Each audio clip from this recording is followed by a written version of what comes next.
시작이 있습니다, 여러분. 전도자의 시작이 있습니다.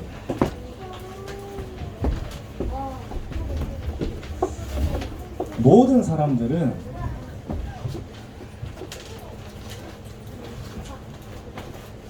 다 여기에 살고 있습니다. 절대 짐진자.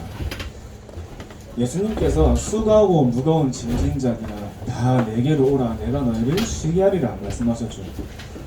지금 많은 사람들은 하나님을 떠나고 복음을 몰라서 인생이 수고스러운 인생을 살고 이 짐을 지며 살아가고 있어요. 지금 나와 현장에 있는 문제와 어려움은 여러분 어디에서 시작된 거예요? 모두 다 창세기 3장에서 시작된 겁니다. 하나님을 떠나면서부터 모든 문제가 오기 시작한 겁니다. 모든 사람들은 하나님을 모르고 이 절대 짐진자의 인생을 살아가고 있는 겁니다. 그래서 하나님 떠난 모든 사람이 속한 현주소예요. 로마서 3장 23절에 모든 사람이 죄를 범하였음에 하나님의 영광에 이르지 못하였다. 그 죄가 하나님을 떠난 죄입니다. 여러분, 우리도 원래 여기에서 살다가 죽을 수밖에 없었습니다. 그죠? 우리도 마찬가지로 원래는 창세기 3장 속에서 절대 짐진자의 운명을 살다가 갈 수밖에 없는 인생이었습니다. 그런데 로마서 5장 8절에 우리가 아직 죄인 되었을 때 그리스도께서 우리를 위하여 죽으심으로 하나님께서 우리에 대한 자기의 사랑을 확증하셨다고 하셨습니다. 여러분, 어떤 사랑입니까? 어떤 사랑이에요? 그리스도께서 우리를 위하여 죽으심으로 하나님께서 우리에 대한 자기의 사랑을 확증하셨다. 자, 여러분, 나를 대신해서 죽으신 만큼 그만큼의 큰 사랑입니다, 여러분. 또 마가복음 10장 45절에 인자가 온 것은 섬김을 받으려 함이 아니요 도리어 섬기려 하고 많은 사람들의 대성물로 주려 함이라. 세상의 왕들이나 임금처럼 내가 섬김을 받고 높임을 받으려고 오신 게 아니라 우리를 섬기려 하는 것도 모자라서 대신해서 죽으시려고 오신 분이 예수님입니다.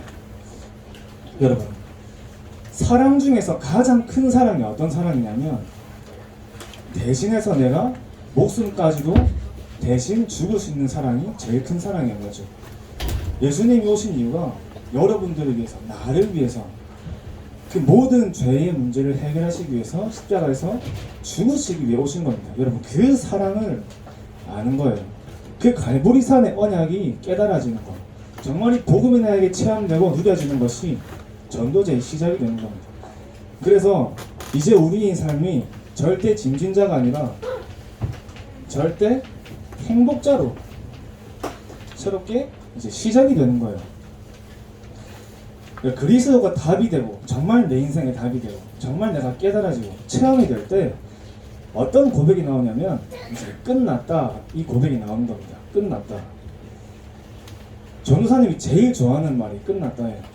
전도사님한테 문제가 왔을 때, 어려운 일이 왔을 때 3초 만에 그 문제 어려움에서 벗어나는 이제 방법이 이 단어를, 이 말을 생각합니다. 끝났다. 이미 예수님이 십자가에서 모든 문제를 끝냈기 때문에 우리가 이 땅에 사는 동안에 오는 여러 가지 문제와 갈등들은 문제가 아닌 겁니다. 자, 모든 문제 해결자가 되신 그리스도, 여러분 모든 문제를 해결하셨다 이러면은 어느 정도 이제 해결하신 거예요? 감이 잘 안 오죠, 그죠? 모든 문제를 해결하셨다. 어느 정도 해결하신 거냐면 우리의 문제 중에서, 여러분이 사는 동안의 문제 중에서 가장 큰 문제가 있다면 죽는 거예요. 맞죠? 내가 죽는 거예요. 여러분, 내가 빚이 1,000억이 있어도 당장 내일 죽는 상황이 생기면 그 1,000억의 빚도 상관없어요. 맞죠?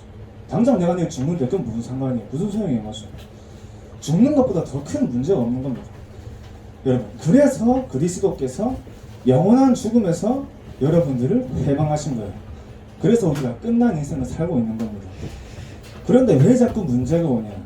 증거를 주시려고 하시는 겁니다. 어느 때를 위해서 그러시는 거죠? 내가 여러분이 증인으로 세우실 그 때를 위해서. 그래서 여러분이, 하나님은 여러분에게 생명을 주시고 하루를 주시고 삶을 주신 거예요. 그러니까 여러분들이 누릴 축복은 내가 날마다 그리스도께 발견되는 축복을 누리는 겁니다. 그 사람을 보고 절대 전도자라고 하는 겁니다. 정말 끝난 그리스도가 나에게 답이 되고 정말 그리스도만을 내가 이 세상에 증거해야 될 이유를 가진 사람이 절대 전도자입니다. 그리스도의 답을 가진 사람이 그리스도의 답을 줄 수 있는 겁니다. 맞죠? 여러분, 설명은 누구나 할 수 있어요. 그죠? 말은 누구나 해줄 수 있습니다. 근데 정말 그리스도의 답을 전달해 줄 수 있는 사람은 그리스도의 답을 가진 사람입니다. 여러분이 공부할 때 문제를 풀잖아요. 이 문제도 풀 수 있는 사람이 친구에게 가르쳐 줄 수 있는 것처럼 여러분, 인간의 근본 문제, 하나님을 떠난 문제와 하나님을 만나는 정확한 답을 가진 자, 그 답을 현장에 전달하는 전도자로 하나님은 여러분을 부르신 겁니다. 자, 그럼 이 전도자의 인생 스토리에서 전도자의 시작이 있다면 여러분, 전도자의 여정이 있겠죠. 자, 이 여정을 어떻게 가는 거냐면 미리 알고 가는 여정입니다. 여러분, 미리 알고 가는 여정이에요. 내가 처음 가는 길이지만 내가 미리 알고 가는 겁니다. 여러분, 영화를 볼 때, 자, 두 명의 친구가 영화를 보고 있어요. 한 명은 영화를 처음 봤어요. 처음 보는 거예요, 영화를. 근데 한 명은 영화를 봤었어요, 이미 주인공이 승리하는 결말을 알고 있습니다. 근데 처음 본 친구는 영화를 볼 때 주인공이 죽을 위기에 처하고 어려움을 당할 때 어떻게 했어요? 주인공이 막 걱정되겠죠, 맞죠? 근데 영화를 이미 본 친구는 이미 주인공이 승리할 것을 알고 있기 때문에 주인공이 문제가 와도 어떻게 해요? 괜찮은 거야, 맞죠? 괜찮은 겁니다. 전도사님이 어제 랩런트랑 우리 한국이랑 포르투갈 월드컵 했잖아요, 맞죠? 그 하이라이트를 봤어요. 근데 여러분, 우리가 2대1로 이겼잖아요. 우리가 이긴 걸 알고, 이제 2대1로 이겼는데 우리가 이긴 걸 알고 그걸 보는 거예요, 그죠? 근데 우리가 먼저 한 골 먹었잖아요. 근데 우리가 하이라이트를 볼 때 그 한 골 먹은 것 때문에 한국이 지면 어떡하지? 걱정을 해야 안 해요? 안 하죠. 우리가 이미 이긴 걸 알고 있으니까. 여러분들이 가는 여정이 이거예요. 미리 알고 가는 여정입니다. 자, 오늘 읽은 본문처럼 사무엘이 다윗에게 기름을 부으면서 이제 중요한 언약을 전달하는 거예요. 너는 왕이 될 사람이고 성전을 건축할 사람이다. 다윗이 붙잡은 언약입니다. 다윗에게 어떤 일들이 일어났어요? 골리앗을 만나고 사울 왕에게 쫓겨서 죽을 뻔한 위기에 처하고 도망자로 살았는데 다윗은 미리 알고 있었습니다. 맞죠? 내가 왕이 될 사람이고 성전 건축할 사람인 것을 미리 알았기 때문에 어떤 어려움과 문제가 와도 괜찮을 수 있었던 겁니다. 자, 마찬가지로 하나님은 여러분들을 이 절대 계획을 가지고 인도하시는 겁니다. 여러분의 모든 인생의 시작과 끝을 하나님의 절대 계획으로 인도하시는 거예요. 한 사람 한 사람에게 주신 언약을 따라서 모든 현장과 만남을 인도하시는 겁니다. 여러분 각자에게 하나님이 준비하신 전도자의 인생 스토리가 있는 겁니다. 그 길로 인도하시는 겁니다. 근데 그 길을 가는데, 자, 렘넌트 7명에게도 공통점이 있었습니다. 이 길을 갈 때 하나님이 나와 함께하는 비밀을 누렸습니다. 하나님이 나와 함께하는 비밀을 누렸습니다. 자, 어떤 상황 속에서도 어디에 있어도 지금 어려워 보여도 하나님은 중요한 뜻과 계획으로 여러분과 함께 하시고 여러분의 모든 길을 인도하시는 겁니다. 그래서 여러분, 내가 현장에 나가서 증거를 찾으려고 하는 게 아니라 내가 증거를 가지고 현장에 가는 겁니다. 자, 증거가 무엇이냐? 성취될 언약의 말씀이 나에게 증거로 잡는 거예요. 내가 성취될 언약의 말씀을 가지고 현장에 가는 것이 내가 증거를 가지고 현장에 가는 겁니다. 성취될 언약의 말씀을 붙잡은 자에게 하나님은 현장에서 증거로 나타내시는 거예요. 자, 내가 이 축복을 날마다 누리고 하나님이 나와 함께 하시는 걸 늘 누리는 사람은 어떤 문제와 어려움이 나에게 와도 모든 것에서 감사를 고백할 수 있는 겁니다. 여러분, 모든 것에서 감사를 고백할 수 있는 거예요. 감사가 나오는 겁니다.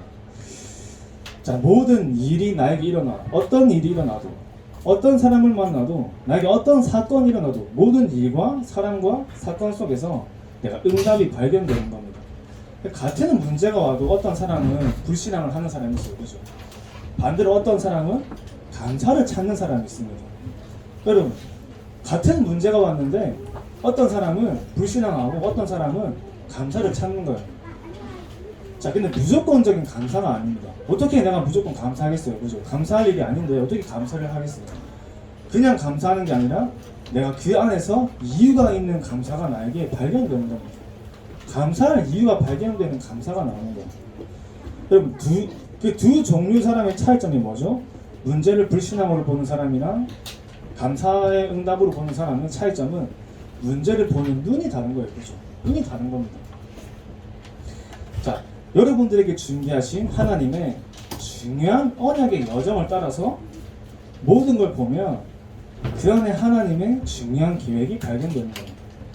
내게 오는 문제, 내가 만나는 사람과 모든 사건을 하나님이 나에게 주신 언약을 가지고 보는 거예요. 그래서 문제 속에서 응답이 발견되는 겁니다. 그러니까 저절로 나오는 게 감사가 되는 겁니다. 감사가 발견되는 거예요. 렘넌트 7명이 누렸던 축복입니다. 자, 그러면은 시작이 있고 여정이 있으면 결론으로 전도자의 마지막이 있겠죠. 전도자의 마지막, 자, 사명입니다. 사명. 여러분들의 마지막 사명이 뭐죠? 자, 평생 붙잡아야 될 사명. 교회를 살려라. 자, 여러분들이 평생 붙잡아야 될 언약이, 또 사명이 교회를 살리는 겁니다. 맞죠?